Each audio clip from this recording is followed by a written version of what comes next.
Earlier, Ubisoft released the first gameplay footage for their upcoming game, Assassin's Creed Shadows, set to come out in a couple months. And I don't think it necessarily went well. Now, I'm not going to say it was a complete train wreck or anything like that, because on the one hand, there were some things on it that I thought looked good, but there were other things that I think also looked bad. And if someone was kind of on the fence about buying this game, I don't think it's going to do enough to actually convince them one way or the other. But I'll get more on that in a moment. But first, let's look at this article from That Park Place and see what it has to say about it. So the headline, Assassin's Creed Shadows gameplay, Twitch stream shows a buggy, bland game that put no fears to rest. Similar to what I was saying about how if you're on the fence about this game, it's not going to convince you one way or the other. Now, not only were they playing this on their own official Ubisoft Twitch account, but they also gave review copies to some other streamers so that they can showcase it, which I will give them credit for that. I mean, it's not necessarily the best thing when you're picking and choosing who you're allowing to have a copy of it, but when people can actually freely see gameplay footage of it, I do commend it for that. So it does show that Ubisoft at least has some confidence that gamers will actually enjoy what they see. And like I was saying, some of the stuff looked good. Other stuff, not so much. A delay that cost Ubisoft an additional $20 million to improve and polish Assassin's Creed Shadows has done little to sway public opinion, as shown in a recent stream on Twitch. The game, heavily polarized, let's be honest, wildly disliked since its reveal trailer, is now facing the harsh reality of its lost appeal. During the latest live stream gameplay showcase, Ubisoft's Twitch channel, which boasts over 1.1 million followers, barely managed to peak at 15,000 viewers. The live stream was intended to highlight the game's new and improved gameplay polish, reportedly part of the additional $20 million investment. And that is something that's kind of embarrassing for Ubisoft. Now, I will admit that it's still a couple months out. They were supposed to have it come out next month, and then they pushed it back another month. They said they wanted to give it a little bit extra polish. That's why they need that extra month. So some of the glitches and other things like that, yes, they could probably fix those in time. But when you're trying to showcase it like this and trying to say, like, we fixed a lot of the problems and here's our game, and people are pointing out a bunch of bugs and other things like that, and that's not really a good look. Even if they are able to actually fix these before the final game is released in March. To make matters worse, during the stream, developers attempted to showcase a seemingly simple feature, a dog petting animation. Ironically, the animation bugged out, turning the moment into an unintentional metaphor for the game's troubled development. Rumors and leaks about Ubisoft's lack of qualified developers appear increasingly credible in light of such blunders. And it's not even so much as leaks and rumors about the qualifications of the staff. One of the executives at Ubisoft even said, like, over half the people or something like that. He was saying, like, over half the people working on the game have never worked on a game like this before. So it's pretty much them admitting that, like, yeah, these are just a bunch of brand new people working on this game right now. So when a lot of people are pointing out some of these seemingly simple errors that are prevalent, not only in this game, but on a lot of Ubisoft games recently, that could be the answer as to why, because they've gotten rid of a lot of the qualified people who have made some of their best games in the past, and instead tried to replace them with people who are, I guess, more cheaper for them as a company to hire, but they're just not as good at the job. It also doesn't help that during the live stream, viewers in the comments pointed out how poorly written the dialogue was and how terrible the voice acting sounded. Like many others, I have to ask, where's the improvement? The combat system remains janky, the cutscenes are stiff, and the character models look unsettling when interacting with NPCs. It's almost as if their mouths are unsynced. It feels unnatural, like watching a doll talk instead of a human being. The effects is oddly reminiscent of Bethesda's Oblivion NPC talking heads, but without the nostalgic charm. Yeah, that's the thing. When did Oblivion come out? Like 2006, 2007? So if you're being compared to the NPCs in that, that's not a good sign. But just for fairness sakes, I pulled up one of the streams from one of the people who got a review copy of it. This is MK Ice and Fire, a streamer who posted some gameplay footage. I like how he even points out, huge thanks to Ubisoft for letting me try this early demo. So full transparency right there. But just take a look at some of this early footage of it.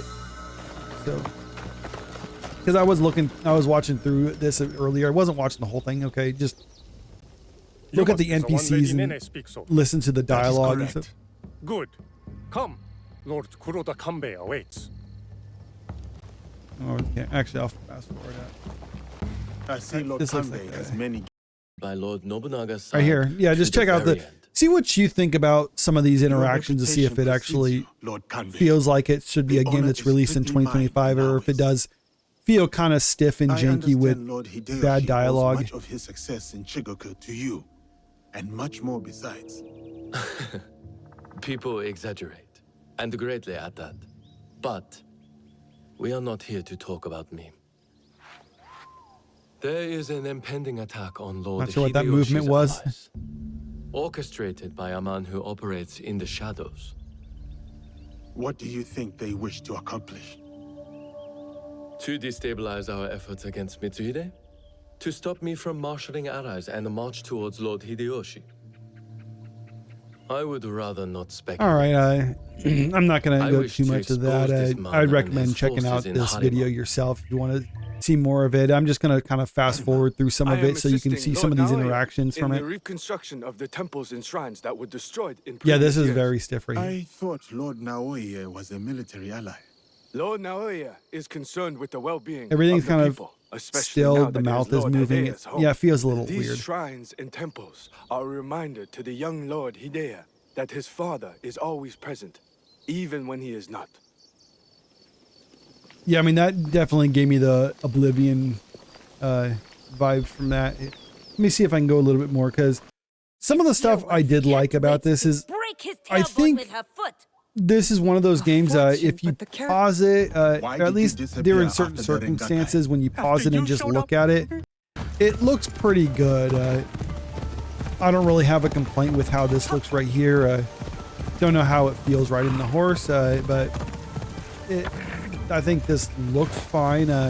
There's some scenery I thought that looked really pretty on this. Now I can't really comment on the actual gameplay of it because clearly I'm not playing it.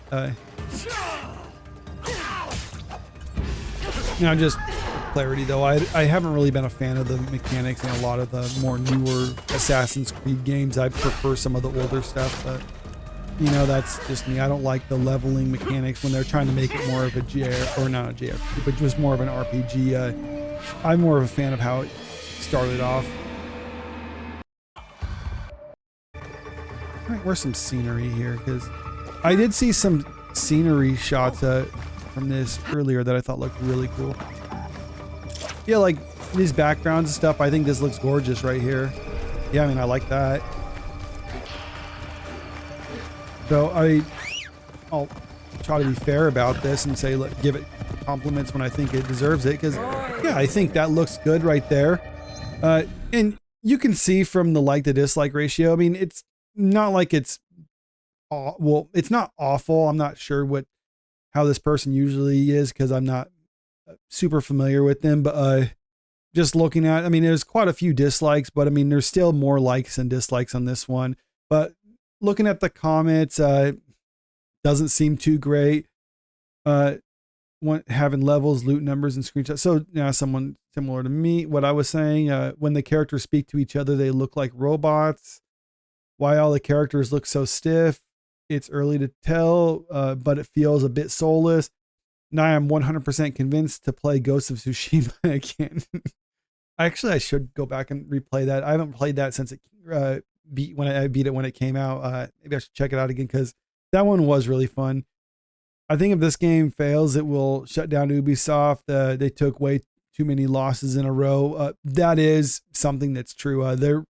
They really need this game to succeed for them, and success for them, according to one of the executives, is selling 10 million copies. If this game is just like a smash hit, if the game turns out to be just phenomenal, then I think it could, I mean, it'd still be kind of pushing it, but it's possible to do that. But that's a big if. It looks good, but like, is the voice acting AI or something? This is giving me Rise of Ronin flashbacks. I still believe Ghost of Tsushima was better. So you're getting the idea. The reaction to this is not necessarily the best. The article was saying anyone who was kind of on the fence probably isn't swayed into playing this game as a result of some of the footage that they've watched from this. A sense of cringe and disinterest lingered every time a quest or objective was discussed in the game.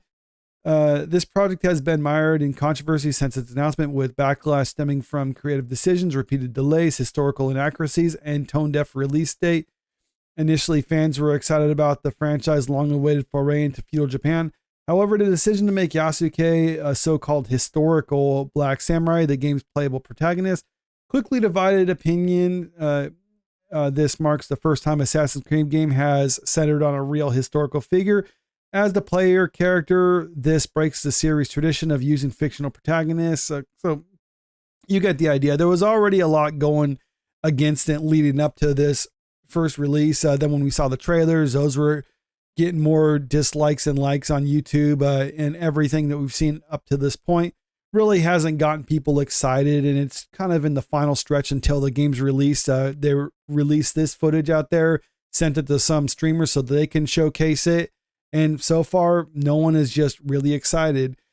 I'm not sure if they have any plans as of this time to release more footage when they kind of fix some of these other bugs right there. But unless they do, it looks like the launch is probably going to be a bit lackluster. But maybe after the initial launch, if word of mouth is just exceptional for this, then it's possible that it could pick up a little bit. But as of right now, if I was to make a decision, or if I was to say like whether or not I think this is going to succeed or not, I think it is probably going to be a flop for Ubisoft, and probably something that they can't really afford to have right now. But let me know what you think about this in the comment section below. Did you watch any of this gameplay footage, and what did you think of it? Did you agree that it felt like it was stiff and kind of janky, or did you think it all seemed fine, or you wouldn't have a problem with it?